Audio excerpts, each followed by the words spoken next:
Kw'igenekerezo ry'icumi z'ukwezi kwa kane 2009, Agathon Rwasa yarasubijwe mu buzima busanzwe kw'ipete rya Lieutenant General.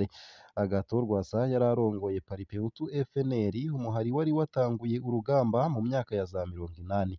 Mu nyuma urigaburamwo amashami menshi, ariko Agathon Rwasa aba ari wagumana ishami rikuru. Ayandi mashami yose yari yarahagaritse intambara. Narakugeza ko iyo nkuru ku buryo burambuye, nunyemerere nkugeze ko n'iyi ivuga itese koko mwashize Imana imbere, hama mukareka hagapfungwa abiyamiriza ibiturire nka Caporal Chef Jerome Niyonkuru. Abasuma baridegembya, bamwe baterura amamiliyaridi muri BRB ntawubakomakomye. Abariye urugomero rwa Mpanda baridibamiye, abariye amahera y'abasirikare n'abapolisi iyo myaka yose iheze ntawubakorako. Mu mihingo yose y'igihugu abarundi baridogera igiturire mu gipolisi ntawubatabara. Muri pafe mu bacunga ibarabara, ku mupaka wa Kobero, mu biro vy'aba OPG mu Nyamiramabi nyene, muri PCR ku barondera urupapuro rwo kugendesha imodokari permis de conduire, mw'iperereza hose abapolisi bavugwa mu biturire. Mwoba mumaze kuja kuraba ibiberayo?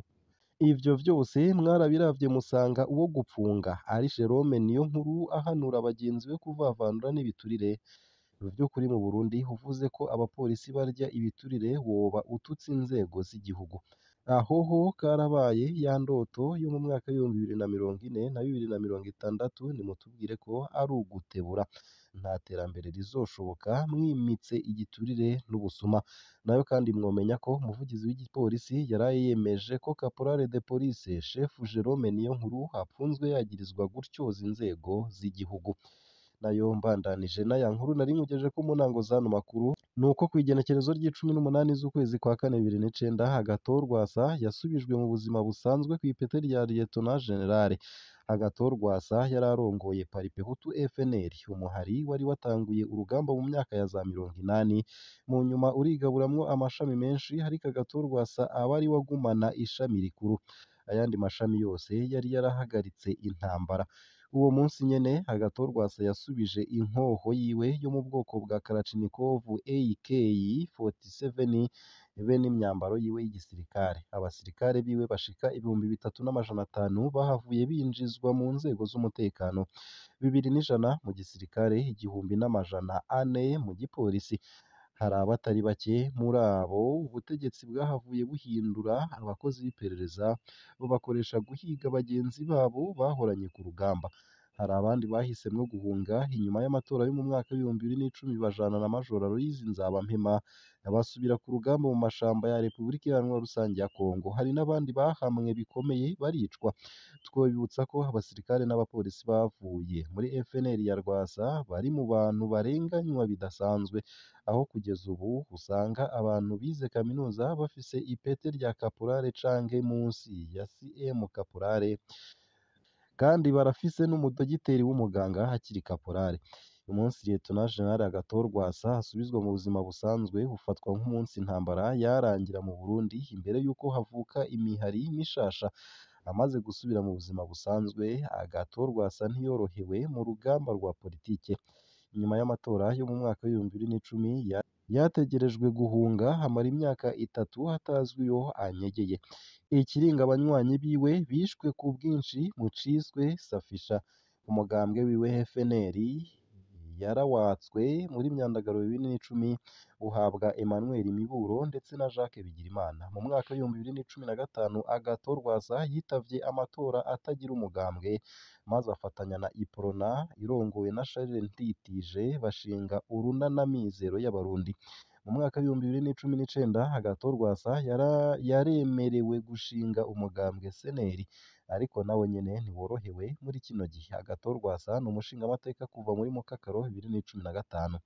Abamukurikiye nabo nyene bagiye barahamwa bidasanzwe.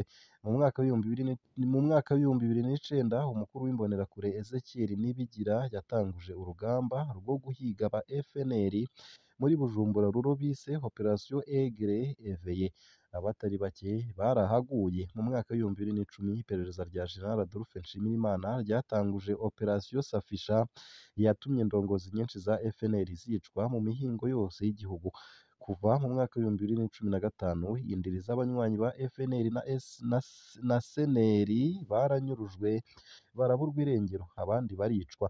Aha ntawo kwibagira ko ubwicanyi bwa mbere bukomeye ku ntwaro ya CNDD-FDD bwakorewe aba FNL mu ntara ya Muyinga mu mwaka w'ibihumbi bibiri na gatandatu. Umukuru w'igisirikare mu ntara z'uburaruko w'ico gihe Colonel Vitali Bangirimana yamenyesheje amashirahamwe y'agatekakazina muntu ko ubwo bwicanyi yabutumwe n'uwari arongoye igihugu ico gihe. Umunsi handitswe amateka y'umurwi wahamwe igihe kirekire n'intwaro nyinshi mu Burundi. Dushobora kuzosanga hari aba FNL. Nayo mu bindi kandi nuko mu ntara ya Kirundo ndetse na Muyinga haheze imyaka 10 barindiriye itunganywa ry'igice co kubakamwo amazu barabura. Bamwe mu banyagihugu bamaze imyaka 10 barindiriye ko karitiye yabo ya Runanira mu Kirundo ni mu buraruko bw'u Burundi co kimwe n'abo ku mutumba Cibari zone Munagano muri komine n'intara ya Muyinga mu buraruko bushira ubuseruko bw'u Burundi zicibwamwo amabarabara. Abantu amajana baramaze gutanga amafaranga yo guca ayo mabarabara ariko n'ivyigeze bikorwa basaba gusubizwa ivyabo. Hari mu mwaka w'ibihumbi bibiri na cumi na gatatu aho ikigo kijejwe inyubako mu karere k'uburaruko catanguza umugambi wo gutegura igisagara mu ntara za Kirundo ndetse na Muyinga. Kuri ivyo abanyagihugu bategetswe kuriha amafaranga y'intererano zabo mw'ibanki nkuru y'igihugu BRB, amafaranga yavana n'uburinganire bw'itongo bafise. Ku buringanire bwa R4 mwene itongo yategerezwa kuriha miliyoni 2 n'igice z'amarundi. Ku bafise amatongo y'uburinganire bungana n'ama R8 canke arenga bategerezwa kuriha imiliyoni zirenga 5 z'amafaranga y'amarundi. Abantu batanze ayo mafaranga baharurwa mu barenga amajana 2 i Muyinga ndetse n'abashika 100 mu Kirundo. Agashavu mu banywanyi b'umugambwe uri ku butegetsi.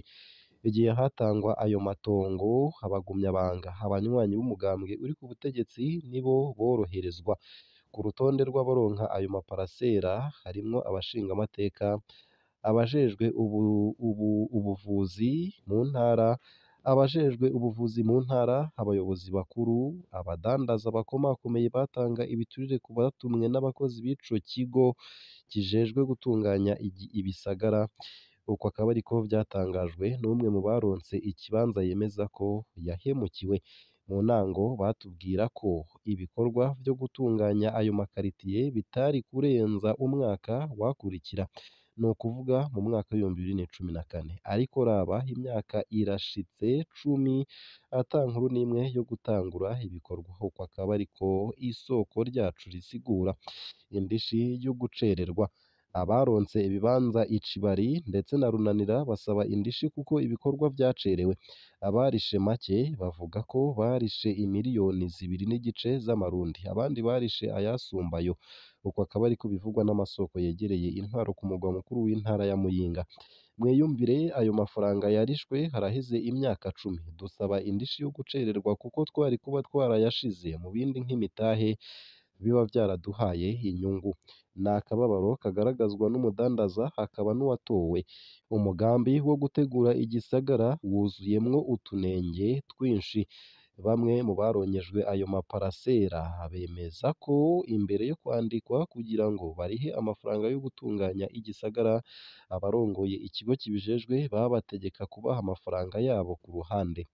Ndibuka ko wararongoye ico gisata mu ntara ya Kirundo ico gihe ariwe yitwa Justin Mbonyingingo yansavye amafaranga ntanga, atabonetse yari yandahiye ko bidakunda. Bimenyeshwa n'umwe mu bakukuruke bo mu nzego z'umutekano.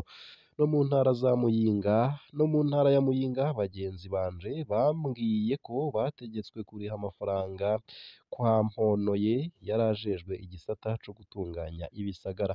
Abandi benshi bayaha Meshide Maniragaba yararongoye ico gisata mu karere k'uburaruko. Uko akaba ariko iryo soko ribandanya rivuga. Ukutumvikana mw'itangwa ry'isoko ryo gutunganya ivyo bisagara. Ibihangange vya CNDD-FDD bibifisemwo uruhara.